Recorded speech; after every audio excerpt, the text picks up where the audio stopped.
एक बार फिर आप लोगों का स्वागत है हमारे चैनल में।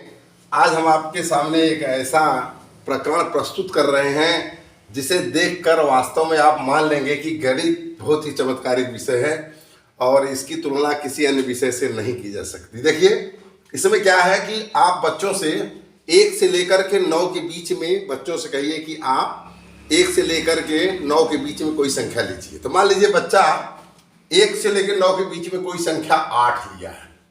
अब आप उससे कहिए कि 8 में जितनी संख्या लिए हो उसमें 5 से गुणा कर दीजिए। तो 8 में 5 से गुणा कर दिए और उसमें गुणनफल में 6 जोड़िए। तो कितना हो गया? 8 में 40 और 6 46। जो योगफल आया है उसका फिर 4 गुना कर दीजिए। 4 गुना कर दिया, 4 6 24 के 4 हाथी लगे दो, 4 4 16 दो 18 184 आ गया। अब फिर जो योगफल आया, गुणनफल आया है उसमें आप 9 जोड़ दीजिए। 9 जोड़ देंगे, चलिए 9 जोड़ दिए तो 193 आ गया।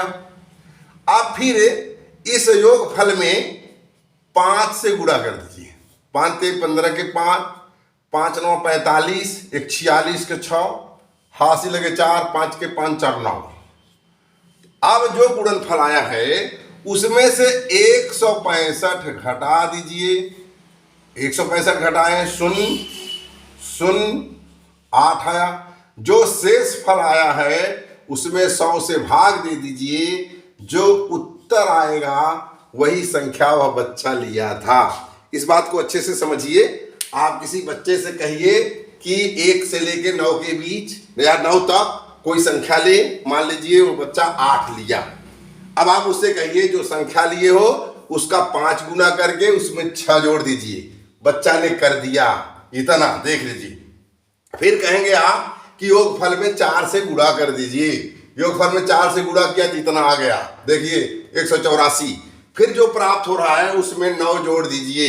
9 जोड़ने पे 193 आया। फिर कह रहा है योगफल में 5 से गुणा करिए। योगफल में 5 से गुणा करने पर 965 आया। फिर 965 में से 165 घटा दीजिए। 165 घटा दिए तो आ गया 800। और जो आ रहा है आपका जो घटाने पर उसमें शेषफल में क्या करेंगे? 100 से भाग दे दीजिए। 100 से भाग दे दिए तो आया 8। तो वह बच्चा 8 लिया था।